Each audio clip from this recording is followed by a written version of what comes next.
if we summarize it, what we can say as to what went wrong in the teaching learning scenario. So now we are moving to the next part of this session. Let's summarize the activity. That the teacher and the exam setters had some expectations, and the students had their own expectations and they have their own level of learning. And there is some mismatch between the two. So what we did so far in this activity is that we wanted to try to get this point, try to come to the point of a mismatch between the two. In the next slide, we'll try to see how to solve this mismatch.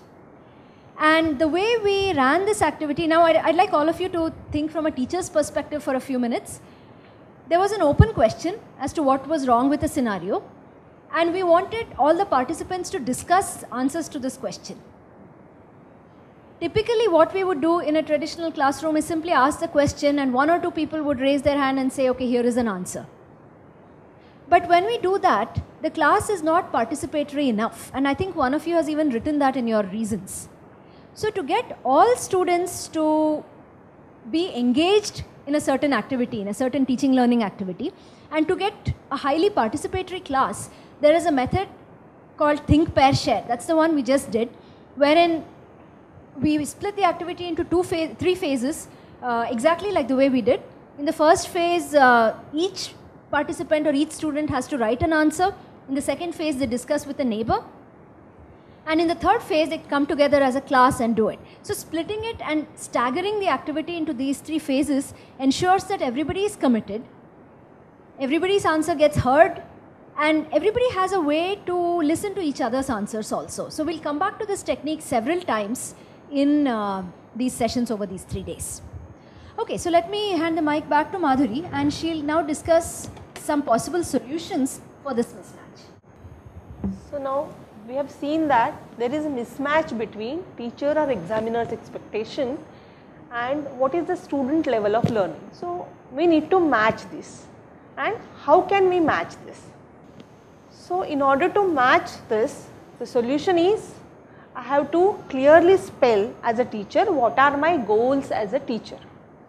What I want my students to take away when I complete a class.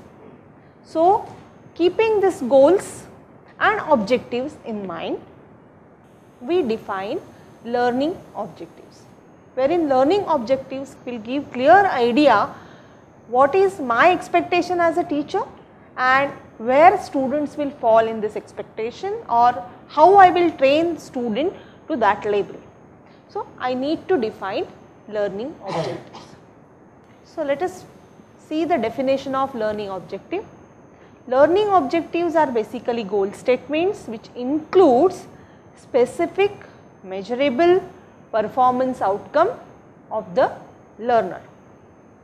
So we have to underline this word, specific measurable performance outcome of the learner. Now let us recall the same digital logic circuit. These are the gates which are decision making devices, and I already gave an example of NOT gate. So what is a learning objective for this topic? So if I want to define learning objective for basic gate, I will define it as students will be able to write truth table of a NOT gate. This can be one of the learning objective. The second learning objective can be students will be able to write code for in VHDL for a NOT gate. So these are some examples of learning gate. So here specific measurable performance I am taking. So when I define learning objective, what I am measuring here specifically is they will able to write a truth table. So simple expectation is here, or simple specific measurable outcome is if they write a truth table for NOT gate, that is a measurable outcome and students should able to do it. So accordingly I will teach them in the classroom. In second case, they will able to write VHDL code. So here what all things are expected, they should know what is NOT gate, what is a truth table. So this is a measurable performance, and then they should able to convert it into code. So this is also another measurable performance for a given learning objective. So here measurable performance is they will able to write a code for the NOT gate.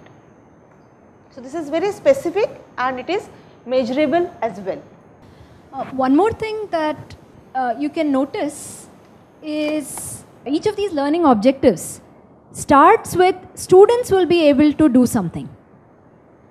Students will be able to write. Students will write a truth table, or students will be able to write a code. And why we start it like that is, if you go back to the definition, the learning objective has to have or has to say what is the performance outcome of learner. And what performance outcome means is it should say what the student should be able to do. So performance is something that is demonstrable, something that the student actually can do. So along with specific and measurable, a learning objective is written in such a way that you have to think about what exactly the student can do or what student should do after the teaching. That's why all learning objectives start with the phrase, students will be able to write the truth table. So now you've seen this definition. I think it's worthwhile copying this definition into your notebook for a moment, because the next activity which we have actually is an application of this definition. In the previous activity, we saw that giving concepts and definition is not sufficient, and immediately a teacher has to do some examples where it's applied. So now, right now, we are the teachers. So what we'll do is take this definition and we'll pose an activity based on this definition. So I'll pause on this slide for about 30 seconds, write down this, and then I'll pose the activity.